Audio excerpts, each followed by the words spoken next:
How did Cézanne astonish Paris with an apple?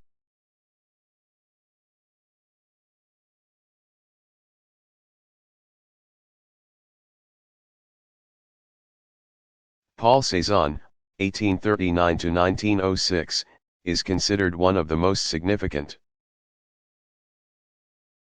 post-impressionists and an artist who made a lasting impact on modern art. His earlier work was in line with the Impressionists and even influenced by Romanticism. But as he matured, he began to emphasize form over narrative. This means that Cézanne became more concerned with creating an awareness of the physical qualities of his paintings than with telling any particular stories.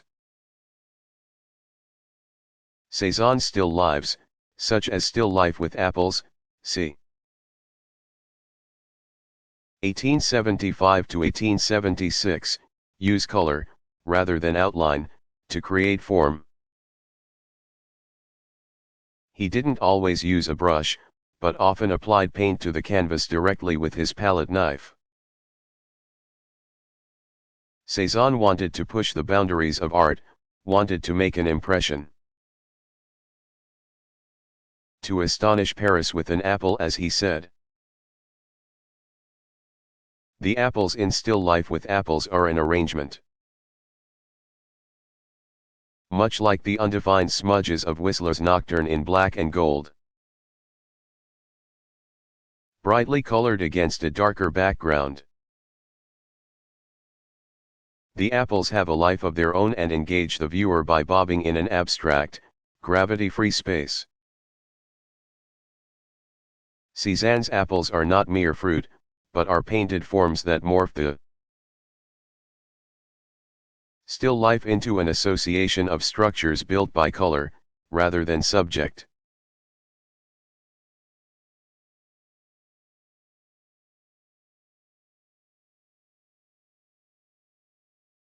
What is prehistory?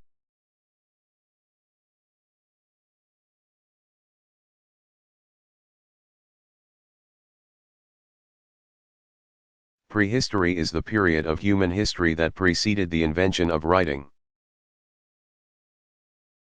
Prehistoric art, therefore, is art made before the existence of the written word. The prehistoric art covered in this section spans from around 35,000 BCE to 1000 BCE.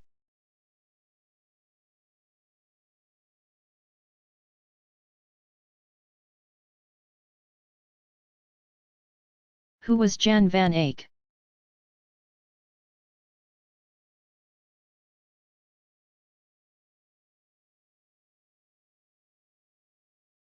Jan van Eyck, d.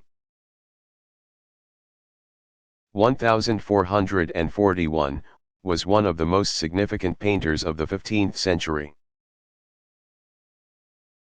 He worked in Burgundy and is most well known for the Ghent altarpiece, a monumental work of tremendous realism and detail. Jan van Eyck came from a family of artists and was known to have worked alongside his brother, Hubert. The Van Eyck brothers likely worked together on the Ghent altarpiece. Philip the Good, the Duke of Burgundy, was one of their most significant patrons. Some of Van Eyck's most important paintings include Portrait of a Man in a Turban, 1433, which might be a self-portrait, and the Arnolfini portrait, 1434.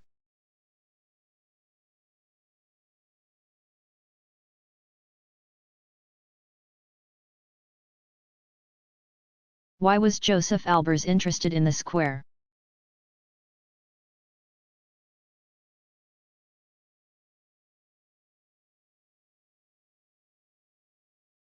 Joseph Albers, 1888 to 1976, was a progressive German artist who taught at the Bauhaus and went on to become one of the most influential art teachers in the United States. He held posts at the influential Black Mountain College in North Carolina, and at Yale University, where he taught color theory and abstraction, and experimented with visual perception and illusion. Albers is known for his series of prints and paintings titled Homage to the Square, in which he placed a square within a square using various colors, creating a dynamic and often ambiguous sense of depth, geometry, and color contrast, for such apparently simple paintings. Albers was able to use the square to experiment with color theory and depth perception in a profound way.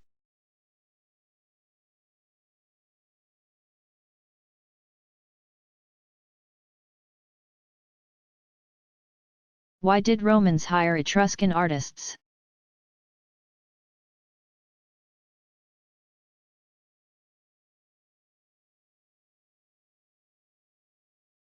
The Etruscans were famous in the ancient world for their skill as bronze workers,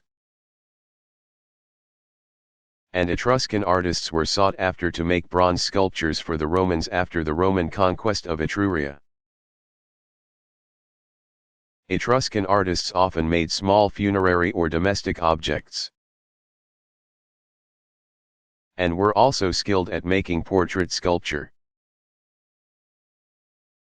One notable example is a portrait bust of a man, likely a dignitary or an ancient hero, from around 300 BCE.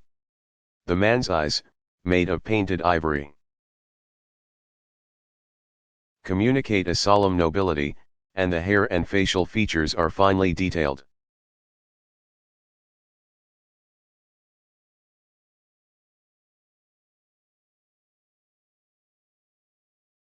What is the color wheel?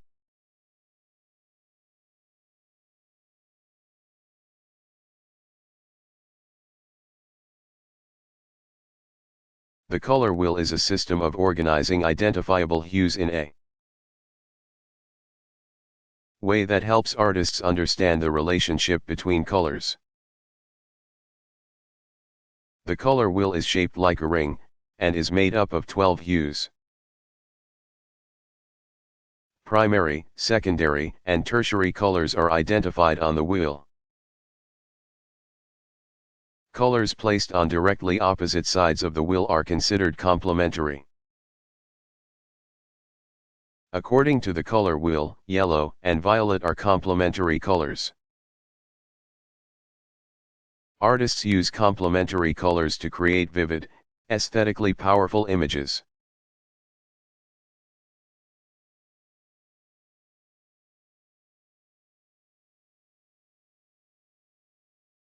Who was Andy Warhol?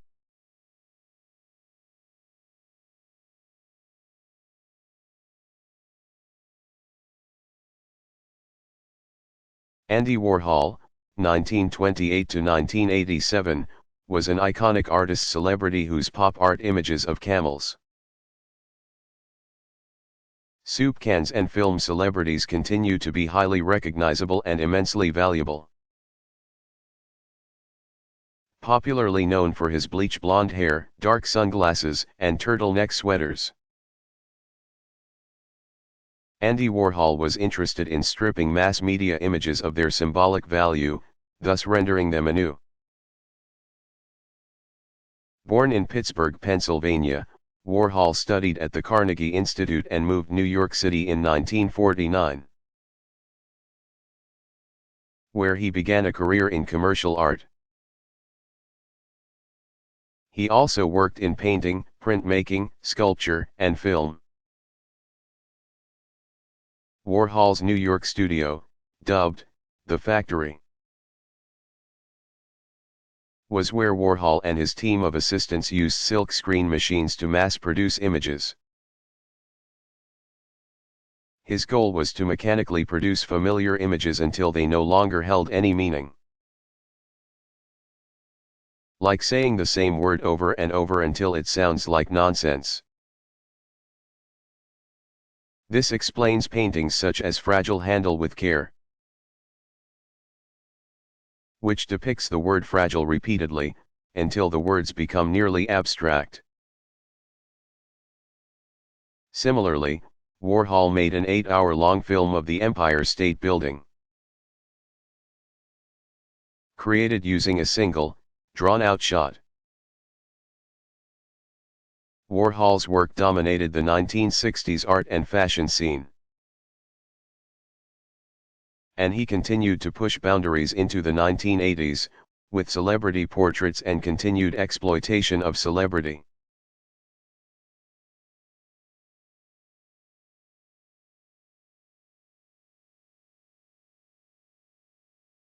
What is a dolmen?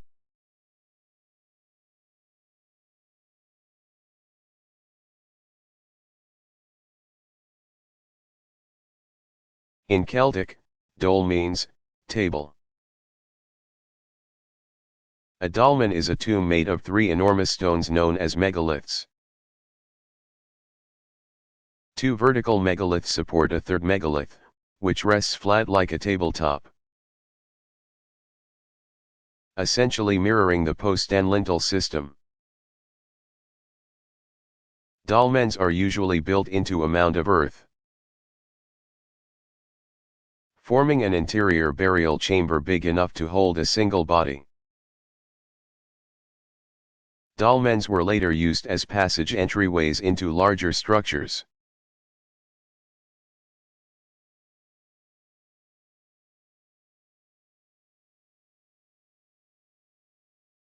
What are the classical Greek orders of architecture?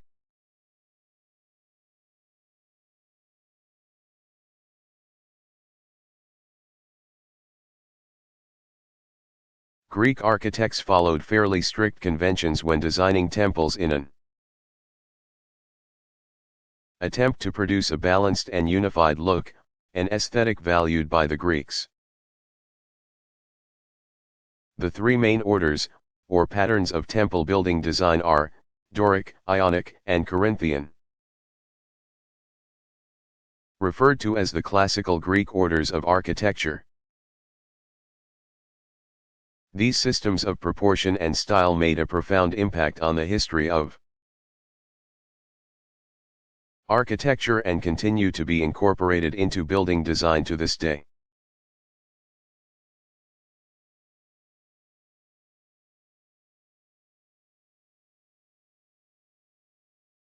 How did Giotto become so famous?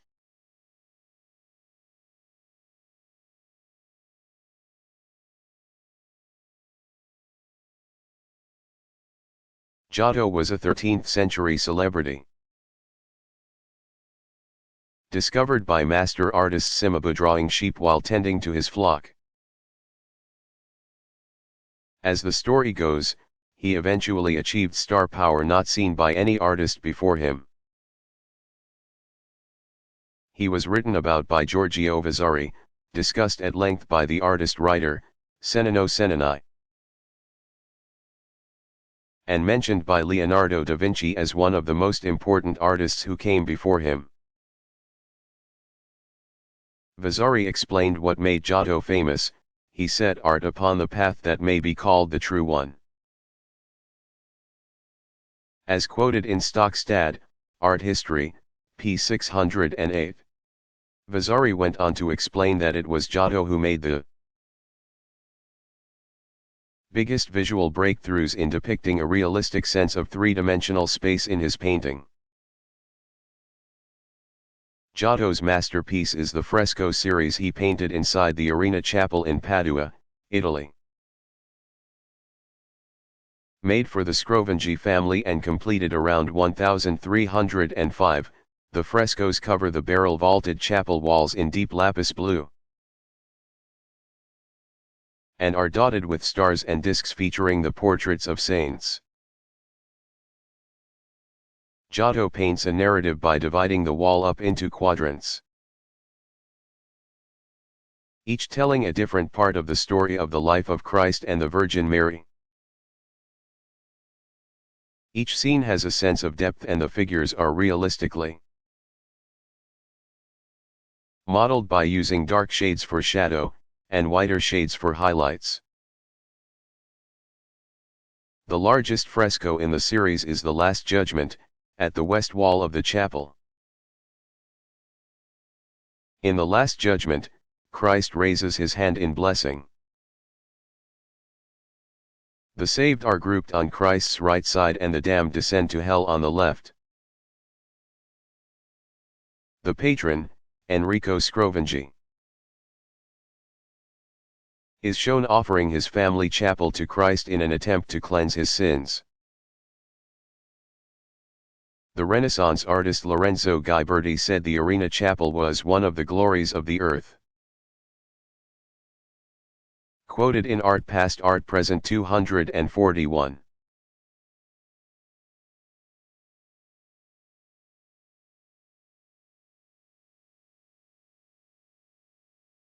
What is art brut?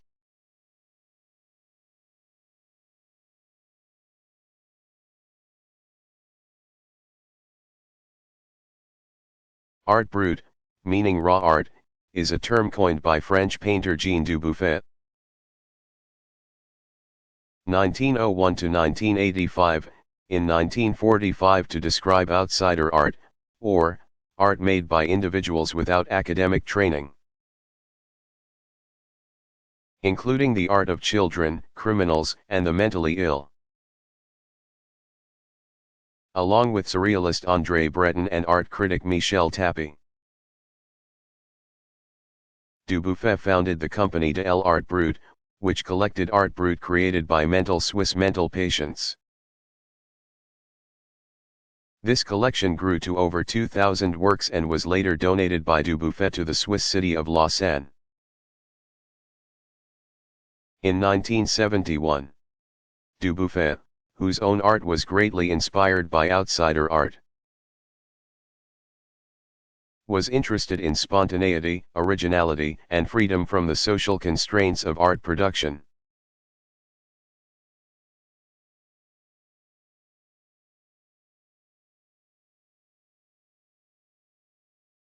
Who was Le Corbusier?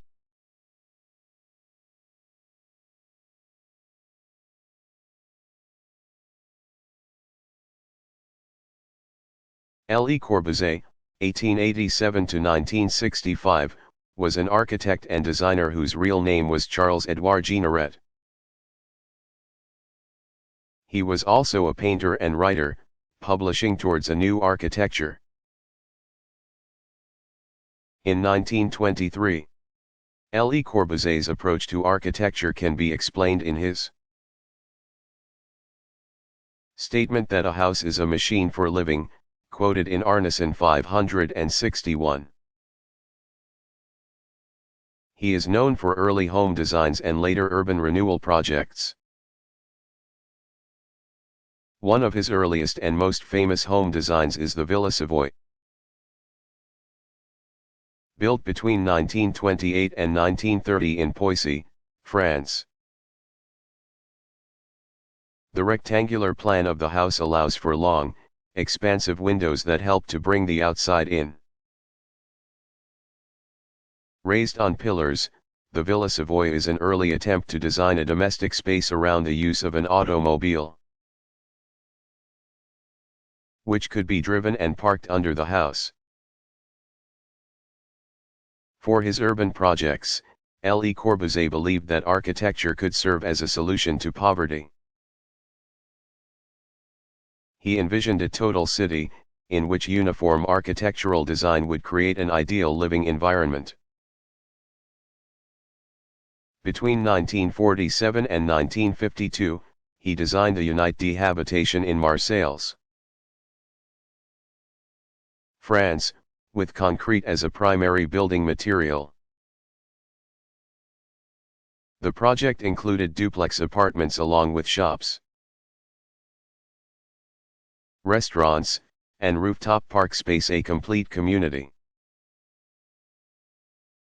Le Corbusier's work on the Unité de Habitation inspired an architectural style named brutalisme.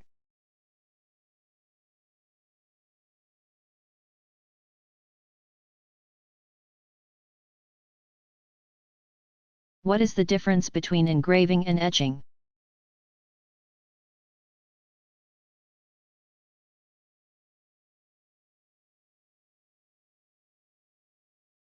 Both engraving and etching are forms of intaglio printmaking. To make an engraving, an artist uses a sharp, pointed tool called a burin to cut lines into a metal plate. This is called incising. The metal plate is then inked, and the ink is forced into the grooves made by the burin. The plate can then be pressed. Dry point is similar to engraving, though a needle is used rather than a burin. Etching is slightly different.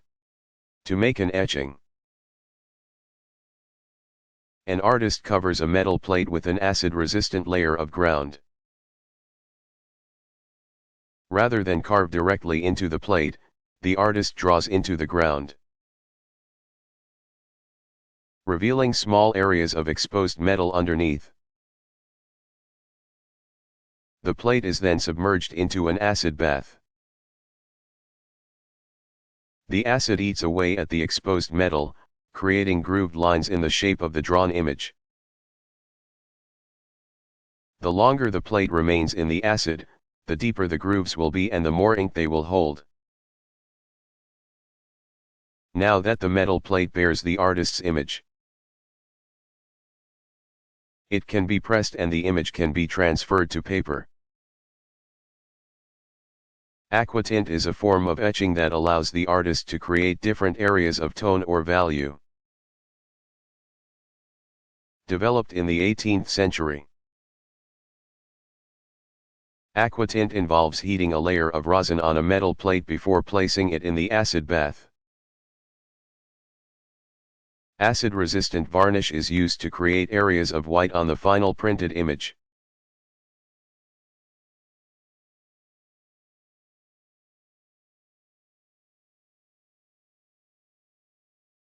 Who was Thomas Cole?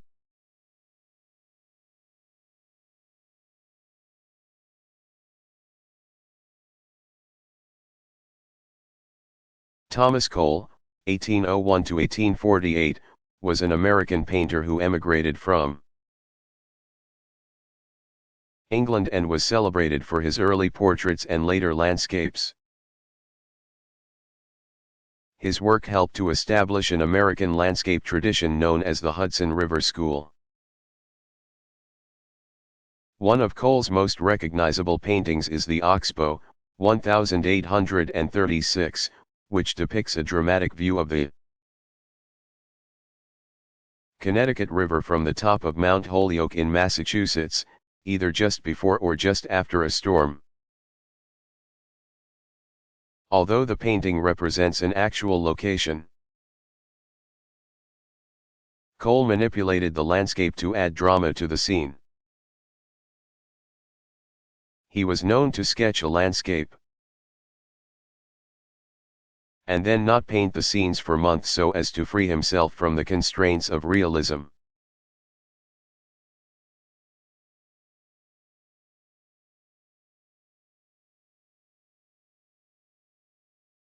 Who was Antoni Gaudí?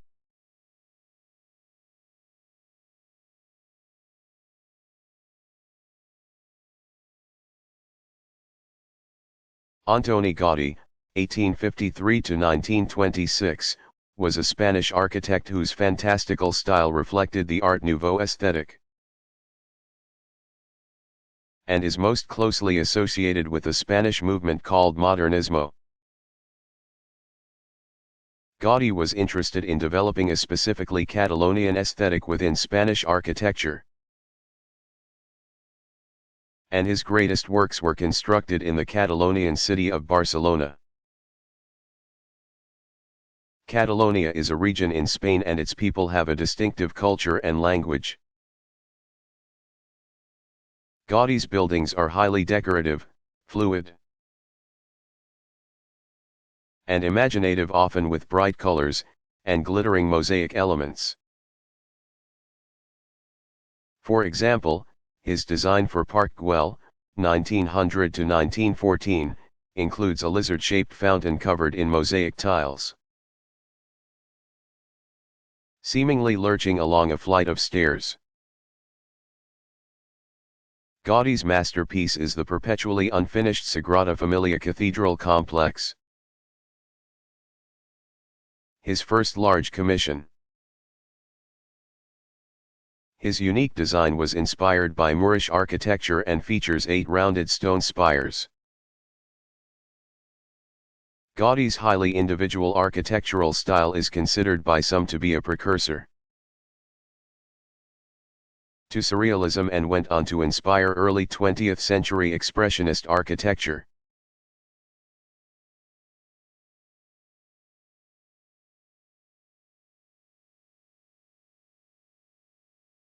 What is cuneiform?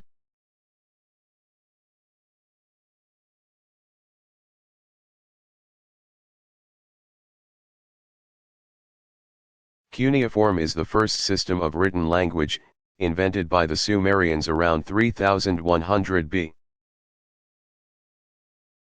CE. It was originally pictographic. This means, for example, that a bull's head would represent a bull. Over time, cuneiform evolved into a more abstract system of signs consisting of wedge-shaped lines pressed into clay tablets with a pointed tool called a stylus.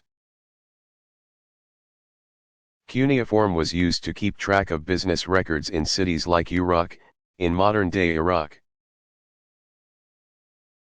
Cuneiform tablets have withstood the test of time and offer scholars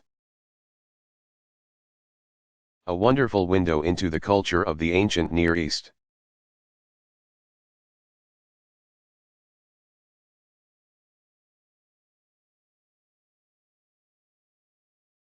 What are some examples of postmodern art?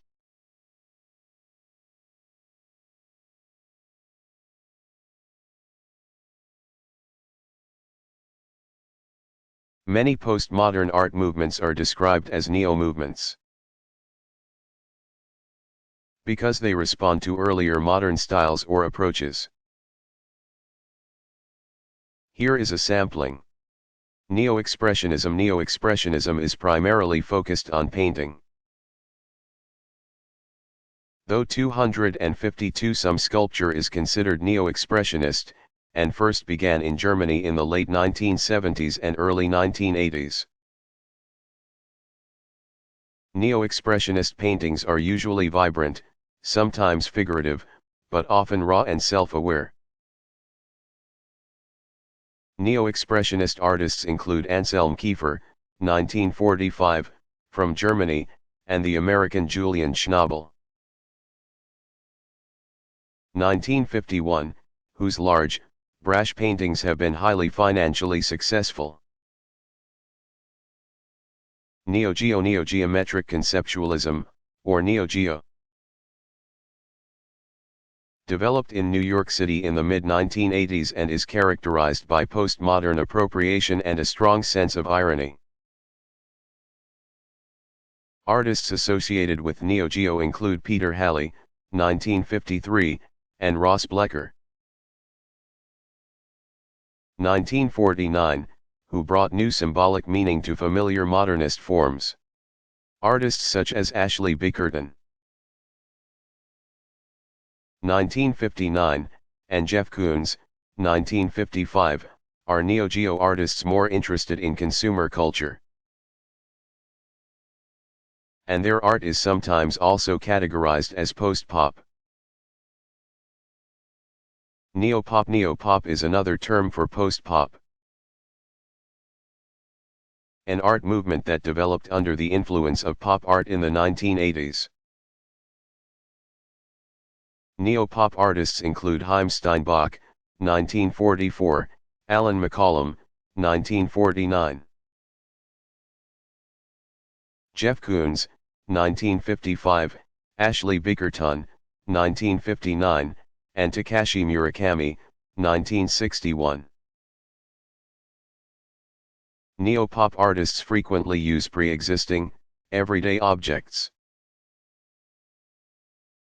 also known as ready-mades, in their work and question the values of mainstream culture.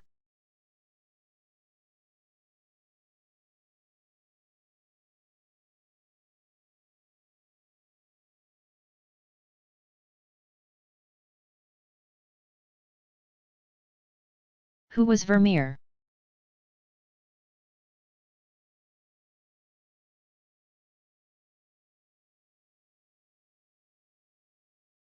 Known for his genre paintings and landscapes, Johannes Vermeer. 1632 to 1675, painted hushed, yet captivating works such as The Girl with the Pearl Earring. 1665, The Geographer, 1668 to 1669, and The Kitchen Maid, 1660. His landscapes, such as A View of Delft, 1662, are meticulously painted, highly detailed, and brightly colored. Many of his paintings include individual women, seemingly alone in their thoughts. His 1657 oil painting, Girl Reading a Letter by an Open Window, is a quiet work in which a young girl's interior thoughts appear infiltrated by the outside world. Through both the act of reading and the light streaming in from the large window. Vermeer's brush strokes are nearly invisible, creating a porcelain-smooth texture in his work. E. H. Gombrich writes in The Story of Art that Vermeer's paintings are really still lives with human beings, Gombrich 433.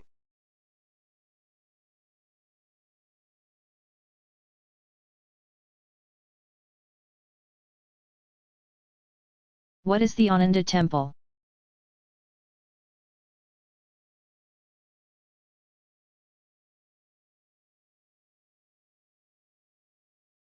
The Ananda Temple is the most famous and spiritually significant Buddhist shrine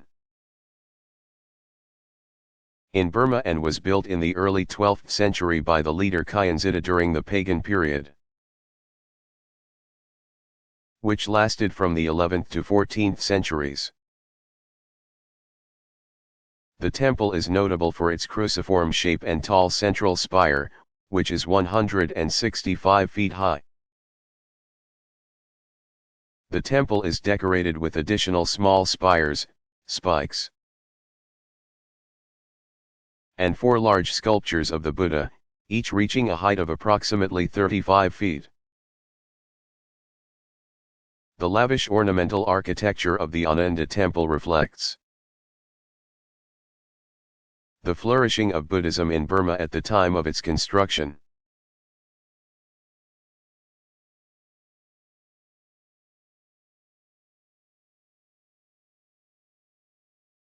Who is Jenny Halser?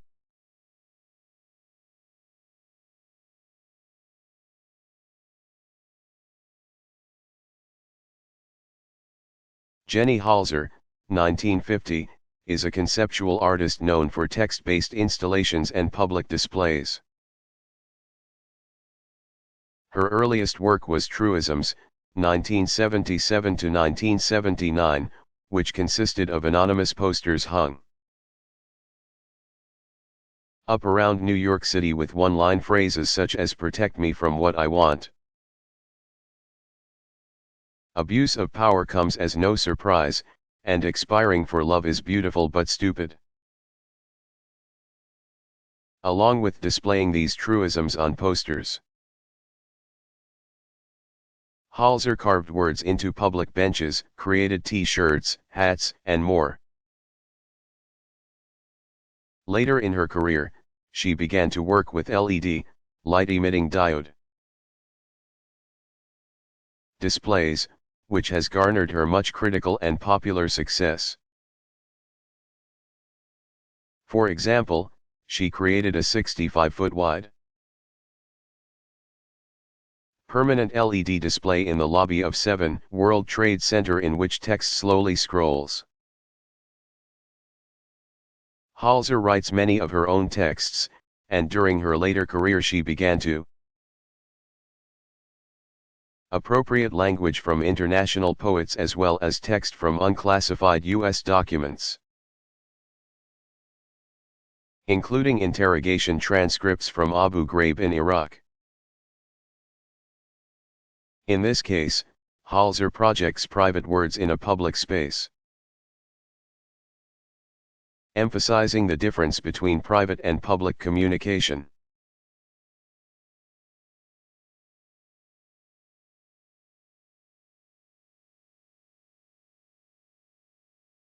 What is OP art?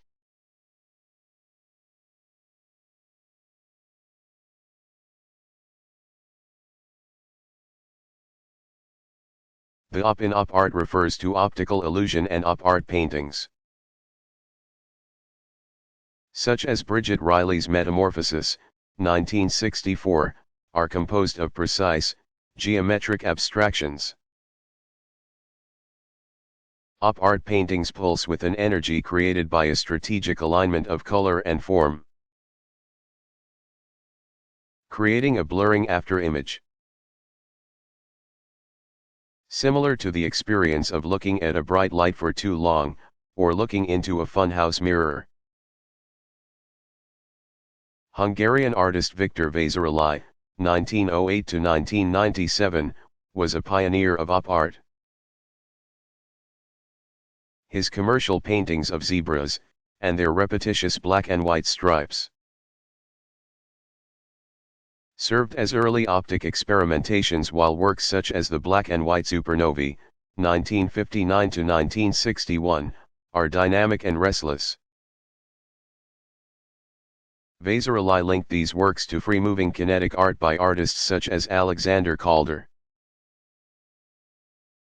The viewer is an essential part of the op art experience because without the viewer, specifically the viewer's perception, there can be no optical illusion. Op art serves as an inquiry into the very nature of optical perception, the experience of seeing things.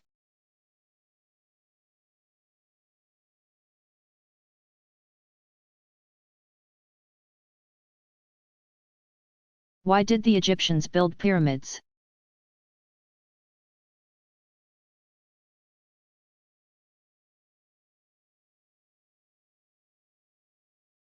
A pyramid is an example of monumental funerary architecture with a square base and sloping,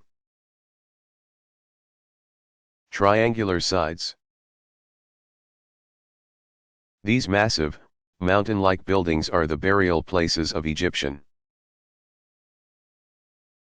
pharaohs and serve an important religious and political function, to protect the pharaoh's soul, or Ka, and to aid in the transition of the Ka to the afterlife.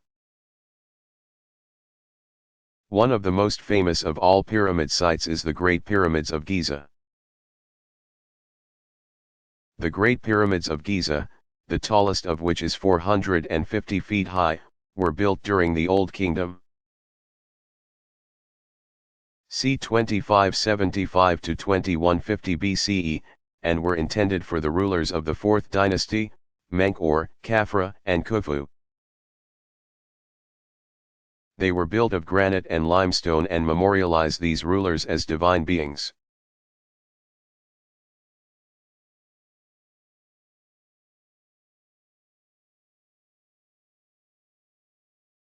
What is composition?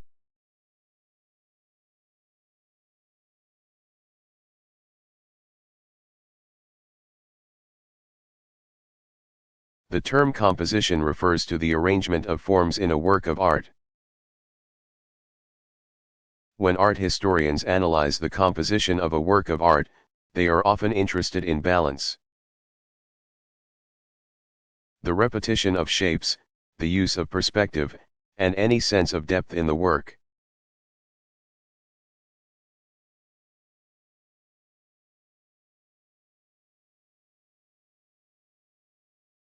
What are characteristics of Yuan painting?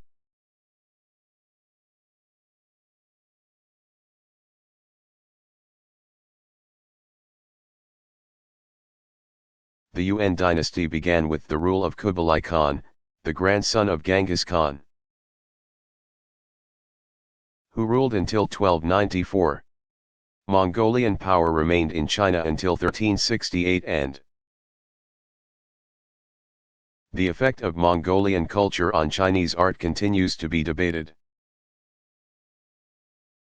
Yuan painters preferred to work on paper rather than silk, and their style is characterized by solid, hard-edged forms.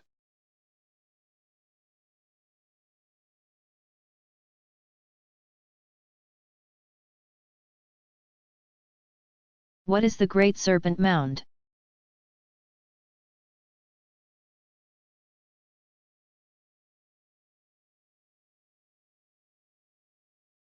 The Great Serpent Mound is a curvilinear burial mound in the shape of a curling snake located in the southern portion of Ohio. This monumental earthwork is nearly 1/4 of a mile long and is still clearly visible. The Great Serpent Mound was at first attributed to the Adena culture, which flourished in the early woodland period.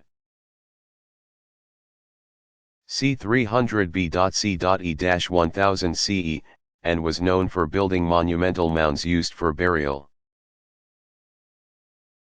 The site is now thought to be the work of the slightly later Mississippian culture and has been dated to around 1070 CE. Serpentine forms appear on other types of Mississippian art, and serpents, as in many other cultures, were associated with fertility and harvest. Some scholars, however, believe that the shape of the Great Serpent Mound mirrors the path of Halley's Comet, which was visible in the year 1066. The Bayeux Tapestry also records this event.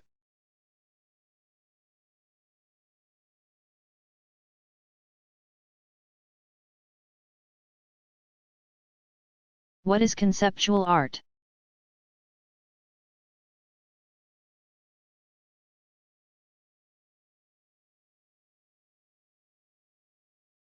Conceptual art had existed in various forms for decades, but solidified into a major movement in the 1960s and 1970s. Inspired greatly by Dada and the art of Marcel Duchamp. Conceptual art is concerned with the intellectual process of art. The artist Sol LeWitt's 1967 article, Paragraphs on Conceptual Art, did much to explain the foundations of the movement. An idea alone can be a work of art.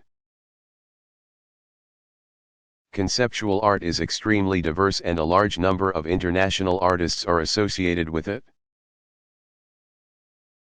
Conceptual art can be anything from written documents to photographs, videos to performances. The work of Belgian artist Marcel Breuthers, 1924 to 1976, is a good example of conceptual art. Breuthers was a writer, filmmaker, and visual artist. Perhaps his most celebrated piece, Musée d'Art Moderne, Département d'Eagles, Museum of Modern Art, Department of Eagles, 1968. Was an installation at his home in Brussels that described a completely fictitious museum. Besides the fact that Breuthers created posters, descriptions, and signs, the museum did not exist. The central idea of this piece was to question the authority of the museum as an institution. Conceptual art continues to be a major part of contemporary art today.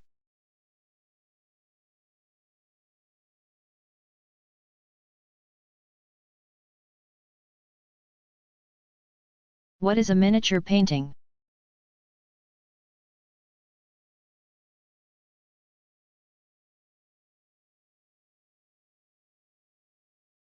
Particularly popular in Persian, Ottoman, and Mughal traditions, miniature paintings are small works on paper.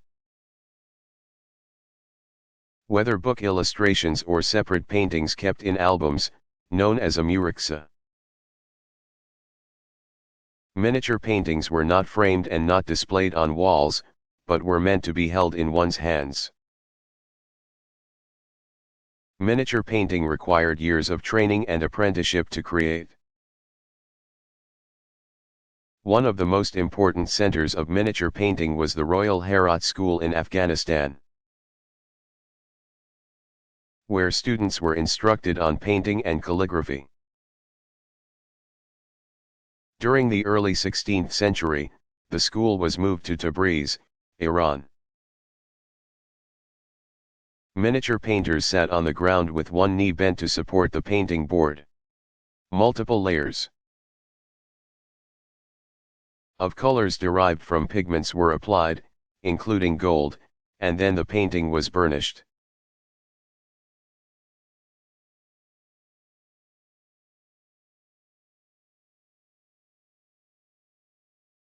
What do the Yoruba consider beautiful?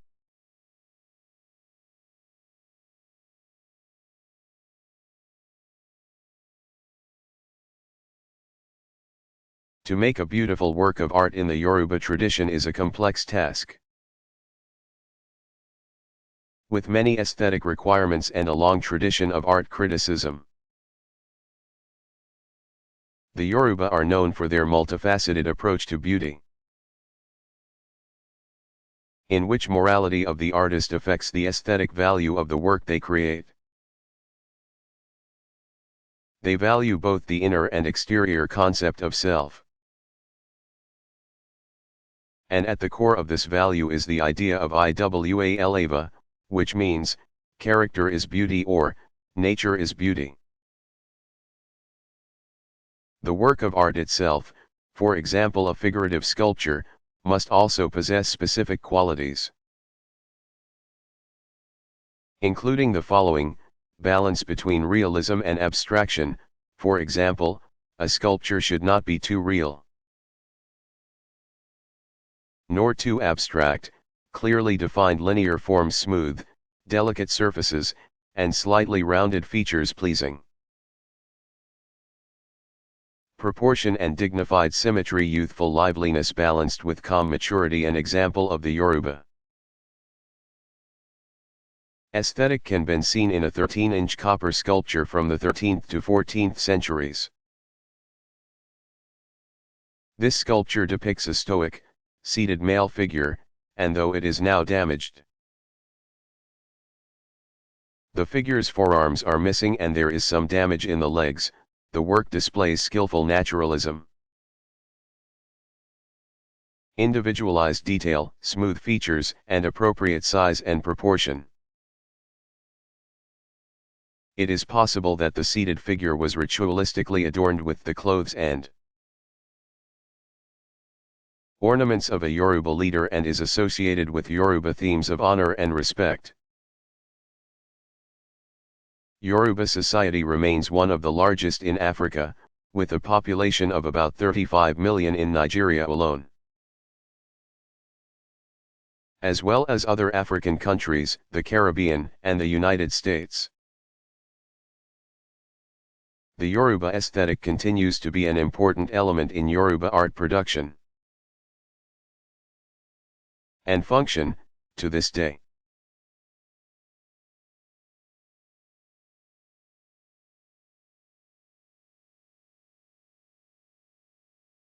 Who was Rembrandt?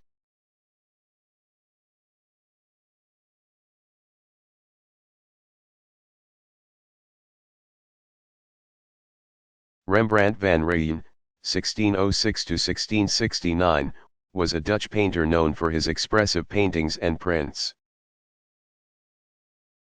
including portraits, landscapes, and both mythological and biblical scenes. His paintings often rely on dramatic chiaroscuro,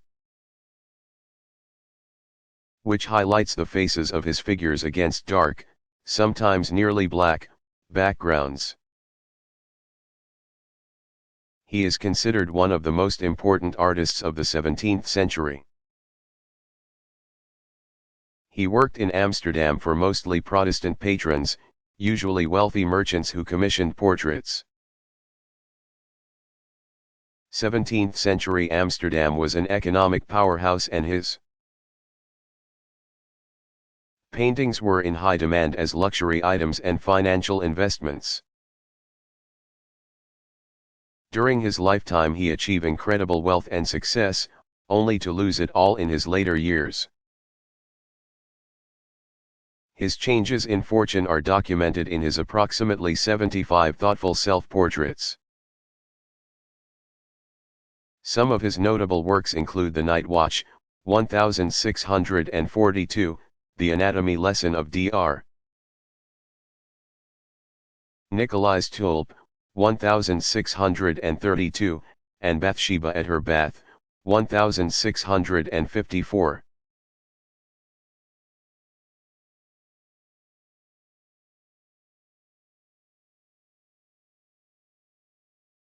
What is a drawing?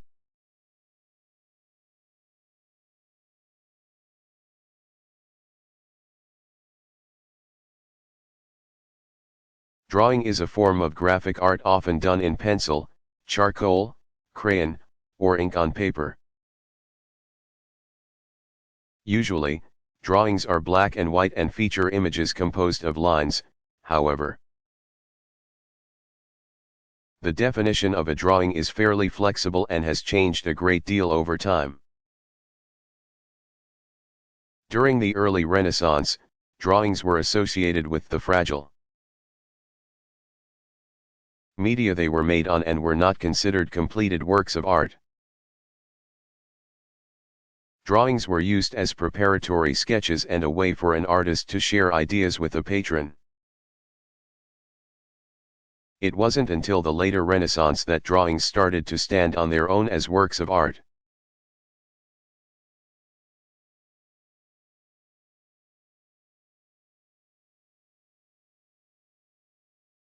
What is Klimt's golden style?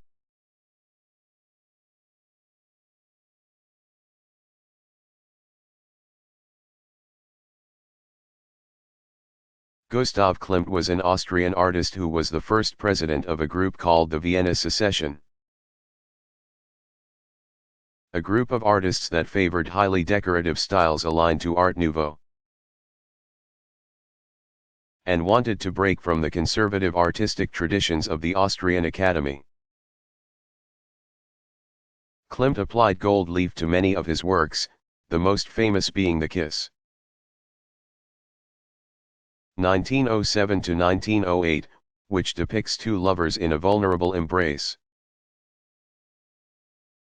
The highly decorative style of the piece fits appropriately into the Art Nouveau aesthetic. But the ornate quality of Klimt's work belies its complexity. Klimt's golden masterpieces, and his legacy,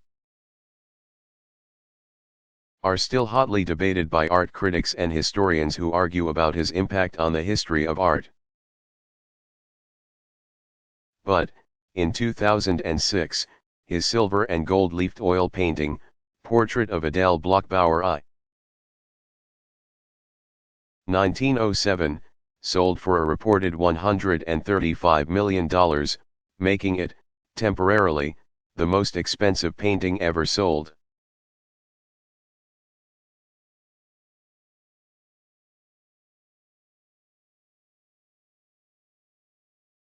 What is the significance of the recumbent Buddha?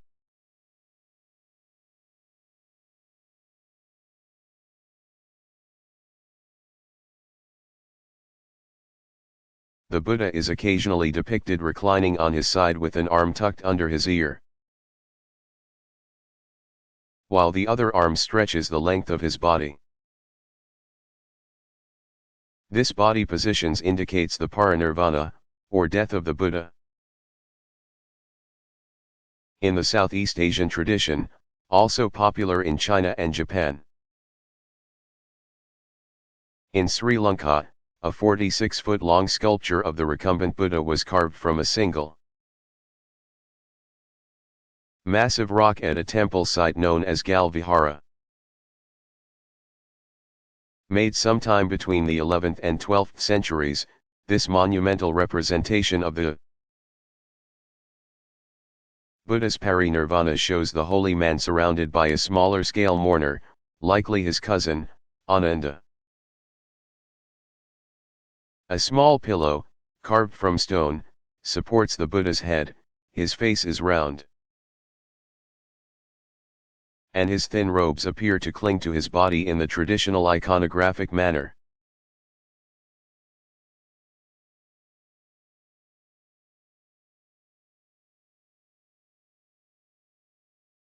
What is a ready-made?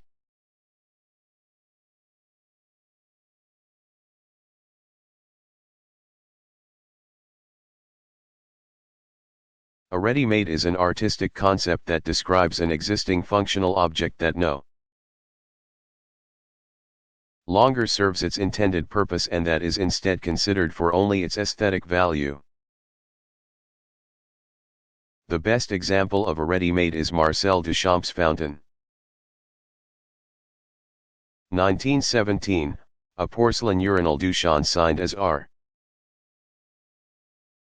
Mutt and submitted as a work of art for an exhibition of the Society of Independent Artists in New York. When Duchamp changed, or augmented, a pre-existing object, he called the work ready-made. The act of signing the urinal can be considered such a change. But a more complex example can be seen in Duchamp's LHOOQ, 1919. For this work, Duchamp took a found object, or a pre-existing object, in this case, a postcard of the Mona Lisa, upon which he drew a mustache. This act of aesthetic vandalism serves to question the authority of art history and the preeminence of so-called fine art. Duchamp's interest in ready-mades reflects Dada provocatism, humor, and irreverence. The concept influenced later artists such as Jasper Johns, Robert Rauschenberg, and Andy Warhol. All artists who manipulated pre-existing images in their work to communicate new meanings.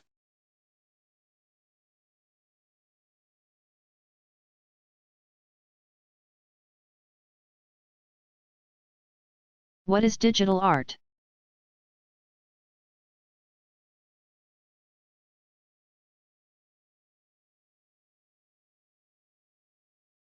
Digital art is art made by using digital technologies, such as a computer.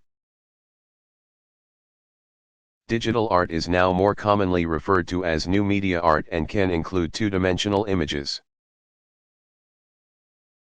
Whether printed or not, made with software programs such as Adobe Photoshop, for example.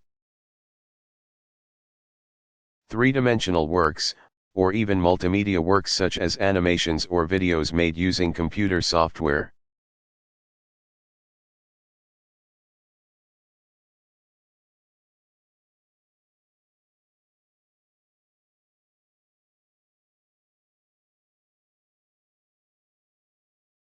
Who was Emperor Justinian?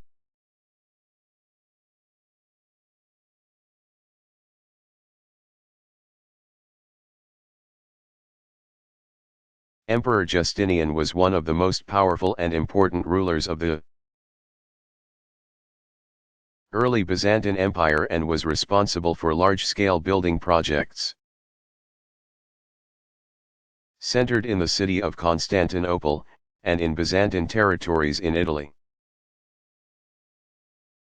The Church of San Vitale in Ravenna, on the eastern coast of Italy,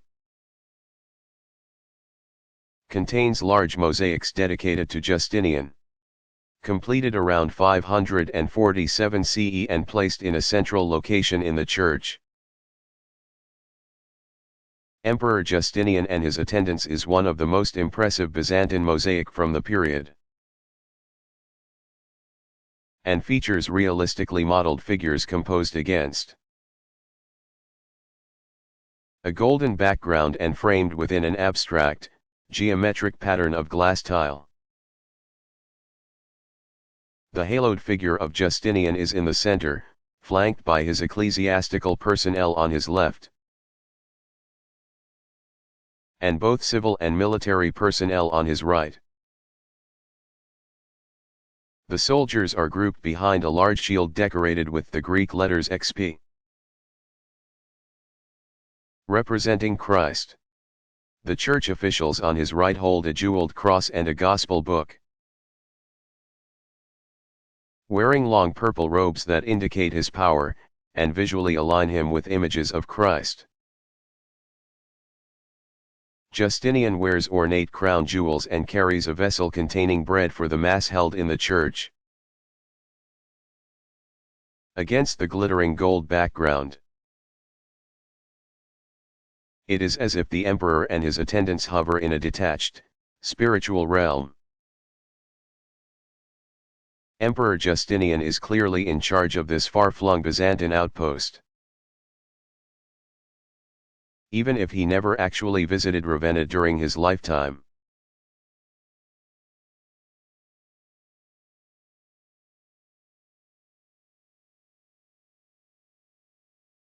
What is the difference between Baroque and Rococo?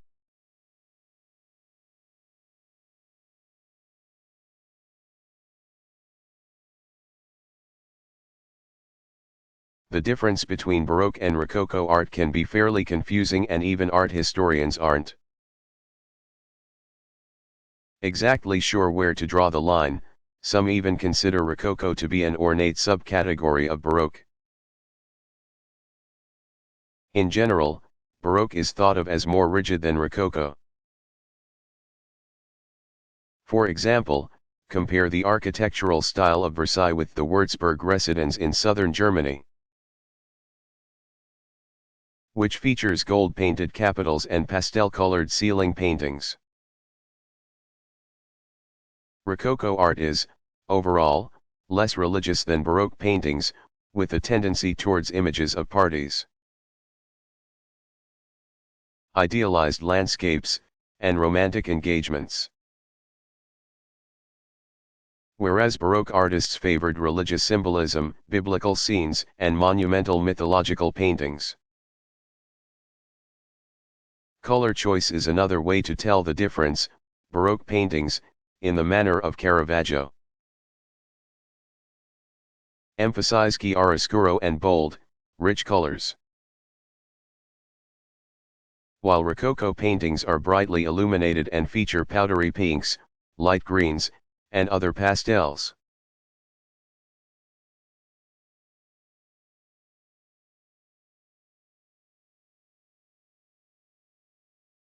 What is idealization?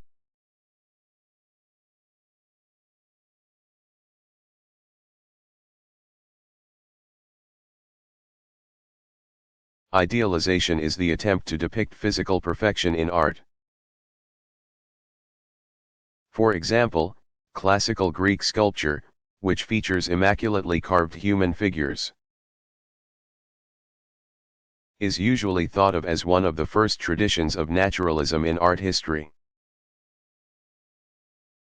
Upon closer inspection, however, many examples of classical Greek sculpture look, overall, quite a bit better than average. Greek gods are depicted with defined muscles, broad shoulders, beautiful hair, and stoic faces. This is arguably similar to our contemporary cultures. Predilection for photoshopping models in glossy magazines. Idealization occurs in art from all over the world, and different cultures emphasize different features in their attempts to achieve perfection.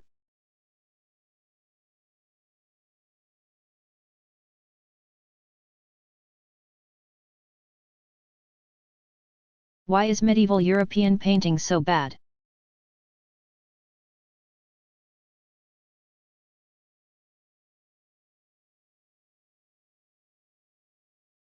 There is no question medieval painting is not particularly realistic. Much of it is simplistic, flat, and lacks natural proportion.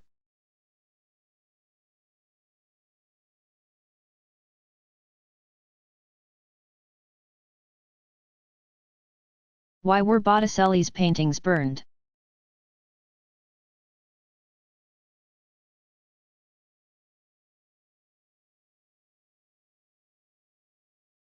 Sandro Botticelli, 1445 to 1510, was a Florentine painter who was quite frequently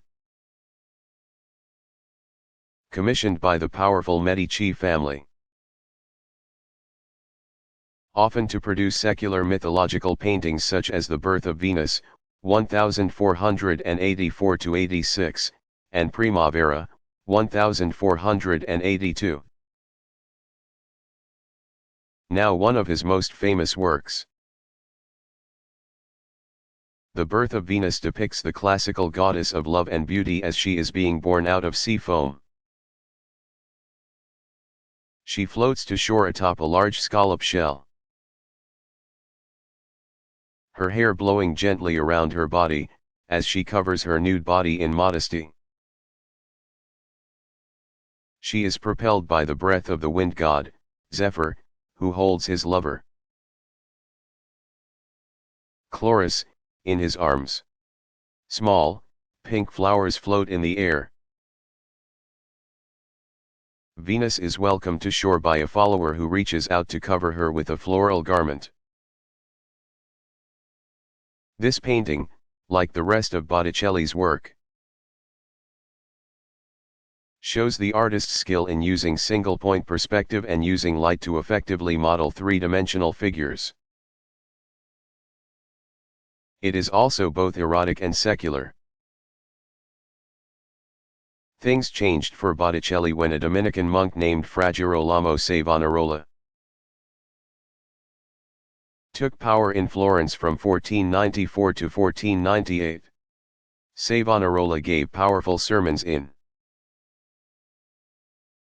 which he accused the city of Florence of being morally corrupt and materialistic. Swayed by Savonarola's conservative religious message,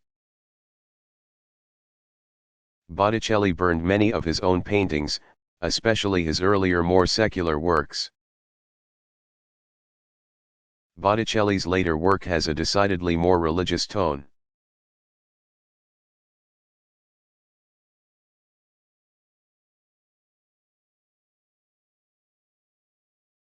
What are Hanuwa?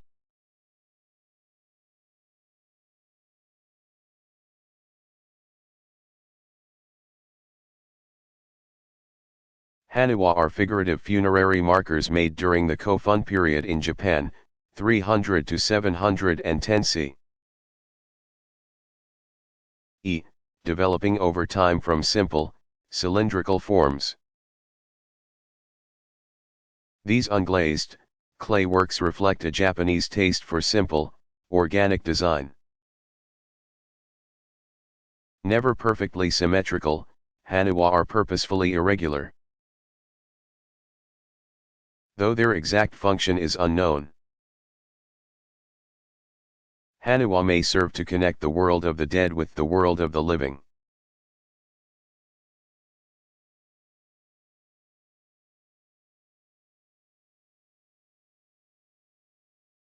What does a Hindu temple look like?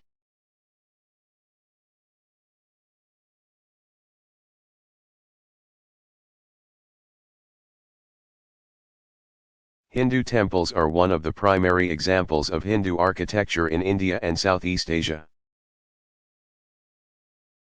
They are usually built of cut rock, and although there is a great deal of stylistic diversity,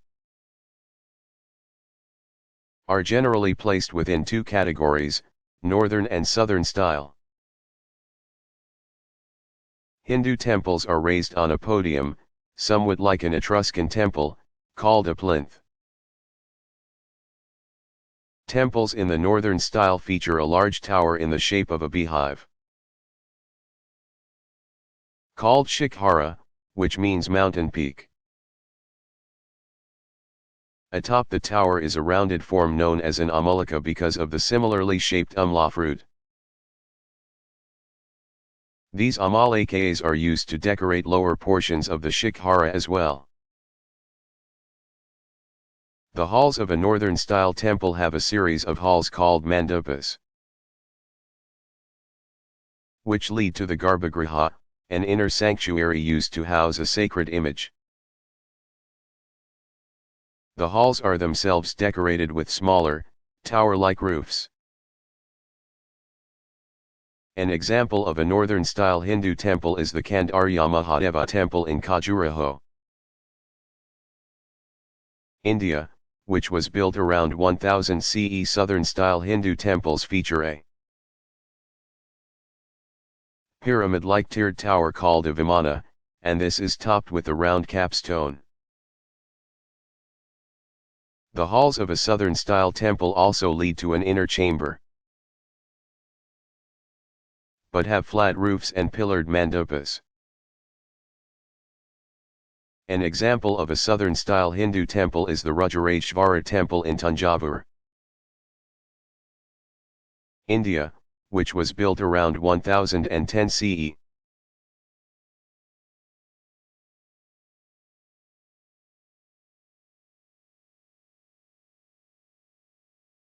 What is the Akbarnama?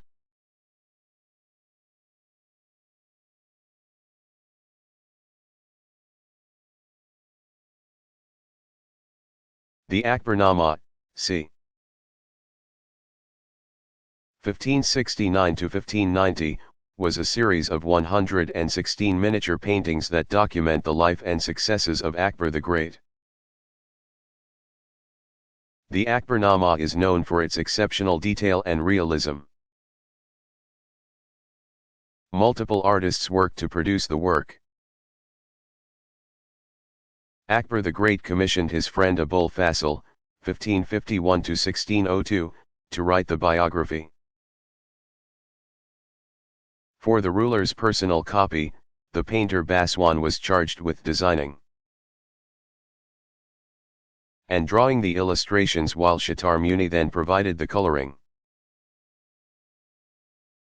Folio 22 of the Akbarnama, now part of the collection at the Victoria and Albert Museum, vividly depicts Akbar riding Hawaii, a wild elephant, chasing a second enormous, out-of-control elephant as it stampedes across a pontoon bridge. The image is filled with bold colors and details that add drama to the story. The water is textured so as to appear disturbed by the thrashing of the boatman knocked into it by the charging elephant. According to the story, Akbar was able to calm and capture the elephant, and the image stands as a metaphor for Akbar's ability to rule a large and often difficult empire.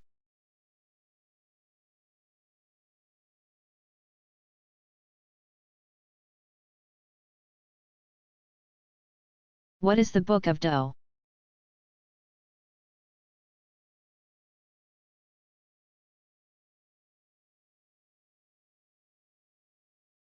The Book of Doe is a 7th century Christian gospel book, most likely made at a monastery on the island of Iona in Scotland. The beautifully decorated Book of Doe includes the text of the 4 Gospels of the New Testament: Matthew, Mark, Luke, and John. Each section begins with a carpet page, or a full-page illustration, representing each saint's symbol. For example, the carpet page of the Gospel of Saint Matthew is decorated with the symbol of the man. In this illumination, the figure is covered in a colorful, yet flat, checkered cloak that completely obscures any sense of a three-dimensional body underneath. Rather sullen, the figure has no visible arms, and seems to float in the center of page, surrounded by an interlaced, ribbon-like design which forms a frame around the page. Not particularly lifelike, the representation of the St. Matthew's symbol in the Book of Doe is characteristic of much medieval art from this time period. Simple, flat, and colorful.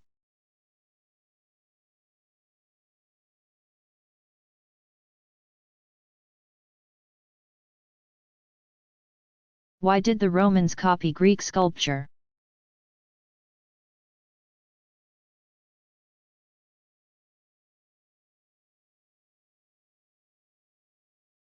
Much like today, a large art collection was an indication of wealth and status in ancient Rome.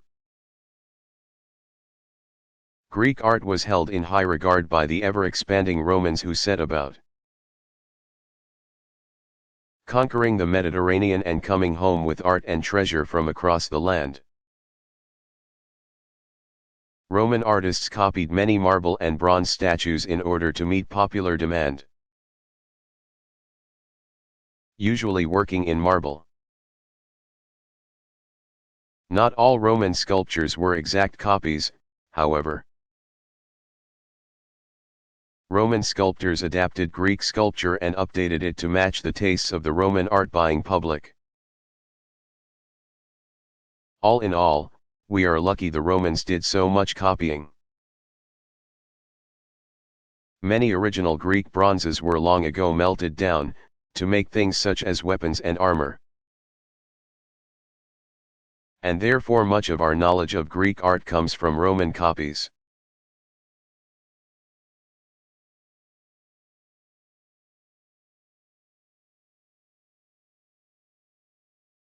What is Internet art?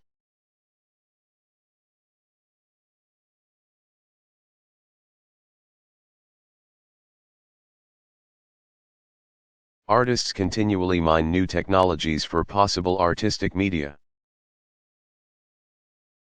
From acrylic paints to plastics, electronics to the World Wide Web. Internet art, or net art, is a newly emerging form of digital art and can be interactive, collaborative, and accessible. Internet art is unique amongst art forms for its ability to reach a global audience in the click of a button. In 1995, the website Artei was created as an online gallery hosting virtual art installations by established artists such as Felix González Torres. 1957 to 1996, and Jenny Halzer, 1950, who exhibited her truisms on Artei. Another example of net art includes Russian artist Olia Yelana's interactive piece,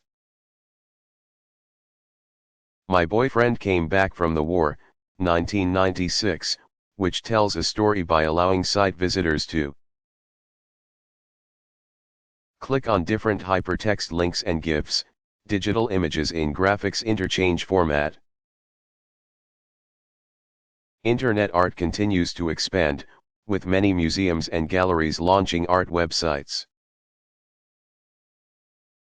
and new digital artists who explore the medium.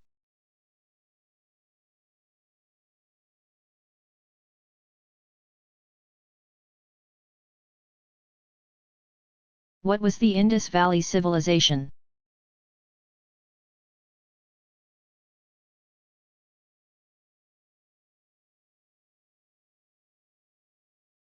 The Indus Valley Civilization, c. 2600 to 1900 BCE, was one of the earliest civilizations in South Asia and was established in present-day Pakistan and northwest India. It is sometimes referred to as the Harappa civilization. Major urban areas of the Indus Valley include Mohenjo-daro, Harappa, and Shanhudaro, which form a cohesive group due to their architectural similarities. Not much is known about Indus Valley culture or religion, but the discovery of art artifacts, including ancient seals, greatly interests art historians and other scholars who are eager to make cultural connections between the Indus Valley and contemporary art and culture in India and Southeast Asia.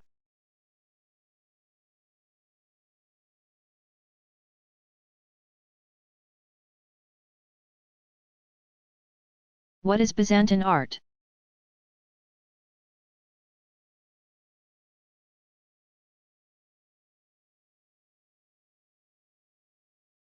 During the 4th century, Roman Emperor Constantine moved the capital of the empire from Rome to Byzantium, in modern-day Turkey, and named the new capital city, not immodestly, Constantinople. After the western portion of the Roman Empire fell in 476 CE, Constantinople became the major art center of this Eastern Empire, which included areas of Turkey, Greece, Italy, and Eastern Europe, and portions of North Africa. The people of this Eastern Roman Empire, or Byzantine Empire, referred to themselves as Romanians and considered themselves the Second Rome. The empire, and especially the city of Constantinople, was immensely powerful, surviving longer than any other imperial power except for Egypt. Byzantine art was monumental in scope, richly decorated, and influenced by both Eastern and Western traditions. Common forms of Byzantine art include brightly colored mosaics, icon paintings, illuminated manuscripts, and monumental architecture.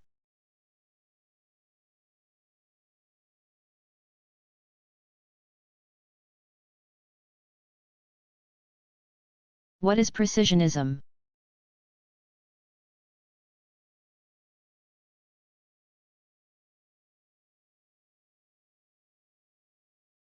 Precisionism, a term coined by American modernist artist Charles Sheeler, 1883 to 1965, is sometimes also called Cubist realism. The movement began in the 1920s and was an early American modernist movement, characterized by geometric simplification and broad areas of flat, hard-edged color. Precisionist paintings often depict abstract architectural or industrial scenes. The Precisionist work of Charles Sheeler, such as Church Street L. 1920, are clearly influenced by the artist's experience as a photographer, and emphasize the man-made world. Other artists associated with Precisionism are Charles de Muth, 1883 to 1935, and Georgia O'Keeffe, 1887 to 1986. Whose works Radiator Building Night, 1927, and City Night, 1926, are good examples of the style.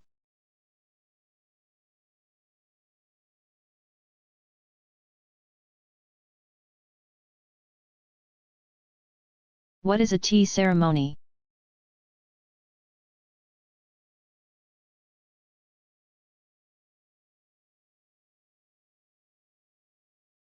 The traditional tea ceremony began in China, but became extremely popular in Japan, especially during the Momoyama period, 1573 to 1615. The tea ceremony was known as Chanwoyu, which literally translates to hot water for tea. These ceremonies were held in the tea houses, or hashitsu, of castles and palaces made of simple materials such as unfinished bamboo. The Japanese tea ceremony is very quiet and can last as long as 4 hours. Rules dictating movement and speech are linked to the purposeful actions of Buddhist meditation. In a way, the tea ceremony is like theater, or performed poetry, in which social etiquette is elevated to religious ritual and participants are immersed in thoughts of social harmony, humility, peace with nature, and a distance from the artificiality of the material world.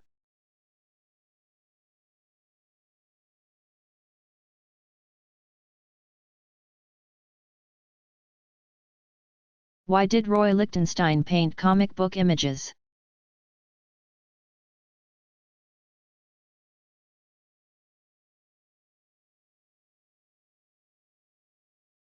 Roy Lichtenstein, 1923 to 1997, whose early work reflected interest in Cubism and abstract expressionism,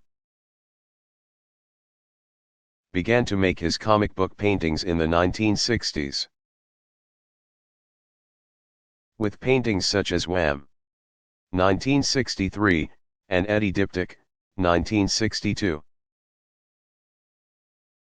Lichtenstein transformed comic images into monumental works of fine art by enlarging them and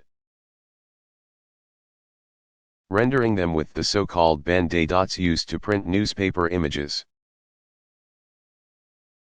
His approach has been described by some critics as a parody, but one in line with the goals of pop art. While Lichtenstein was able to transform the low art of comic books into fine art paintings, he also did the opposite. His yellow brush stroke, 1965, depicts a single smear of yellow paint. With so much detail it becomes nearly laughable, and completely banal. He also converted famous masterpieces, such as Vincent van Gogh's bedroom in Arles, 1888, into his iconic comic style. One of Lichtenstein's goals in creating these comic-like images was to encourage the